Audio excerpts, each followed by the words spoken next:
여러분 안녕하십니까? 공병호TV의 공병호입니다. 요즘에 전국이 사드 때문에 굉장히 시끌시끌하죠.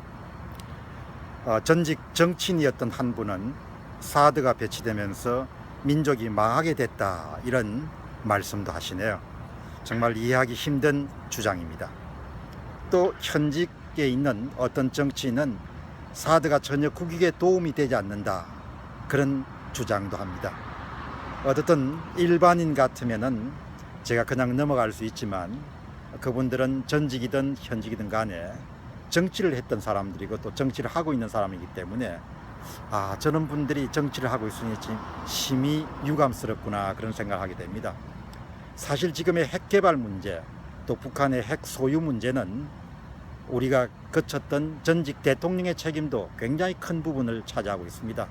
그분들의 상황 판단에 대한 오판, 그리고 북한에 대한 유화적인 조치, 낭만적인 걔네들이 결국 우리가 핵을 머리에 이고 살아갈 수밖에 없는 그런 상황을 만들어냈습니다.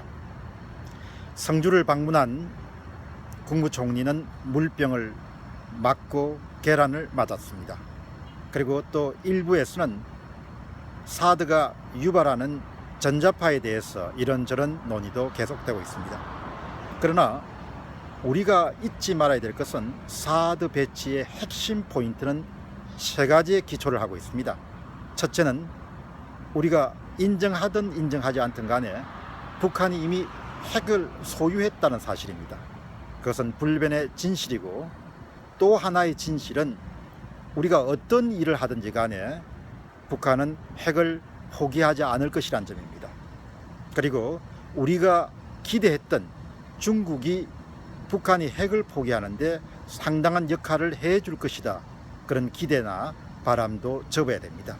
우리는 세 가지를 분명히 인정하고 그 세 가지 위에 사드 배치 문제를 논의해야 될 것입니다. 첫째는 북한이 이미 핵을 갖고 있다는 사실, 두 번째는 북한이 핵을 절대 포기하지 않겠다는 사실, 세 번째는 중국의 협조를 얻어서 북한으로 하여금 유화적인 조치를 취하는 것이 불가능하다는 것입니다.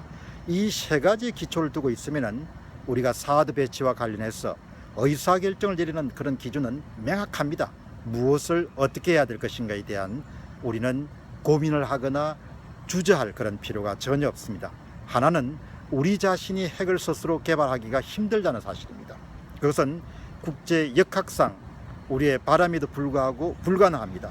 두 번째는 그렇다면 우리가 북한 핵에 대해서 억제력을 발휘할 수 있는 가장 강력하고 멋진 대안은 미국의 전술 핵을 다시 한반도에 배치하는 것입니다. 그래서 핵은 핵에 의해서 억제가 되는 것이 가장 훌륭한 그런 대안이라고 볼 수 있습니다. 세 번째는 당분간 전술 핵의 한반도 배치가 불가능하다고 하면은 우리가 선택할 수 있는 것은 최소한의 방어 용도로 가능한 조속한 시간 내에 사드를 한반도에 배치하는 것입니다. 그것은 큰 것이 아니고 최소한의 방어입니다. 그것도 수도권에 대한 완벽한 방어는 불가능하다는 사실을 우리가 이미 알고 있는 것입니다. 그러면 어디에 배치해야 될 것인가라는 문제입니다. 그것은 협의의 대상이 아니고 설득의 대상이 아니고, 그것은 국가가 결정해서 특정 지역을 이렇게 배치하는 걸로 결론을 내려야 될 것으로 봅니다. 다만 그 과정에서 해당 지역에 대한 설득 작업은 병행이 돼야겠지만, 궁극적으로 국방상의 문제를 가지고 사전에 논의하거나 이런 부분들은 사실상 불가능하다고 저는 봅니다. 우리가 기억해야 될 것은 공공재, 국방이라든지 전기를 생산한다든지 이런 모든 사안들은 누군가는 또 어떤 지역인가는 그런 공공재 설치를 받아들여야 된다는 사실입니다. 우리가 충청남도에서 정말 수도권에 공급되는 많은 전력의 60%가 충남에서 생산되고 있습니다. 충남은 많은 화력 발전소를 갖고 있습니다. 마찬가지로 기장과 같은 데서는 원자력 발전소를 갖고 있습니다.